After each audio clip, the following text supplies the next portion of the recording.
It's time for another Out of Bounds Rewind with Bo Bounds on ESPN 105.9, The Zone. All right, Steve, I'm not going to get into the Tennessee series and all that because I think that'll be a disaster this weekend. But as far as looking at the program, baseball program overall for Hail State and Lemonis and the crew, does he have to do something drastic to get back on track? Or is that just the extreme overboard piece of the fan base on our show, Gene's page, wherever, and this will be more of a few moves here and there, and they can get this thing back going?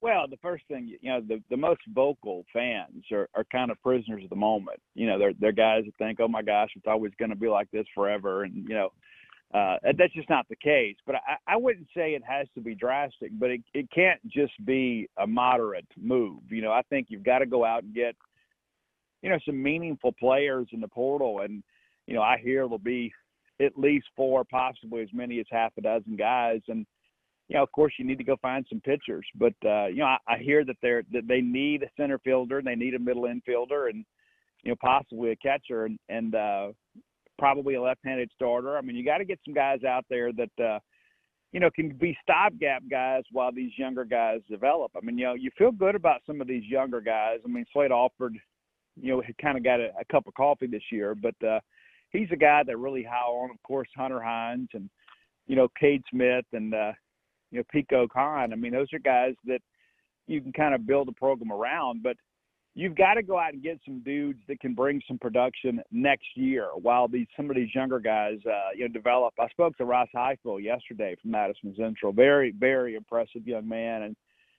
And, he's a guy, too, that'll likely be drafted. But, signability is the issue there. It's like, how much money does he want? What is he willing to take to forego his college career? And I don't know that he gets it, but I think that he's a guy that's very intriguing. But if you're Mississippi State, you got to get that guy on campus. I mean, that's a guy, that can be, potentially, 2.5-year starter. Maybe he comes in as a freshman, catches in the midweek and maybe a little bit on the weekends, but then as a sophomore and a junior, he's your guy. And the guy's a heck of an athlete, for a catcher. And I don't mean that, in any way disrespectful to catchers, but, this is a guy that gets triples. I mean, this is a guy that can run the bases for you. And so that's a level of player you got to get. But right now, you got to go out and get some guys. You got to go out and get some Scotty DeBrules and some R.J. Yeagers, some guys that can come in that have already seen Division I pitching. It's a huge curve. I mean, that's the thing I don't think people fully appreciate is like, even for a catcher, until you've caught an SEC breaking ball, until you've had to block one of those things up in the dirt with a runner at third and 15,000 people screaming at you, you don't know. You don't know that you can do it until you've actually done it. And so you need some guys, I think, to kind of serve as a stopgap to kind of get this thing back on track. And I feel confident they'll do that. I mean, they've already made some adjustments to the recruiting class, which, of course, will enable them to be a little more aggressive in the portal. But, you look at what LSU has done, you look at what Auburn's done, and Arkansas and A&M, all of those teams went out and got some guys that are key contributors this year out of the portal, and many of those from the G5, and I think that's awfully interesting.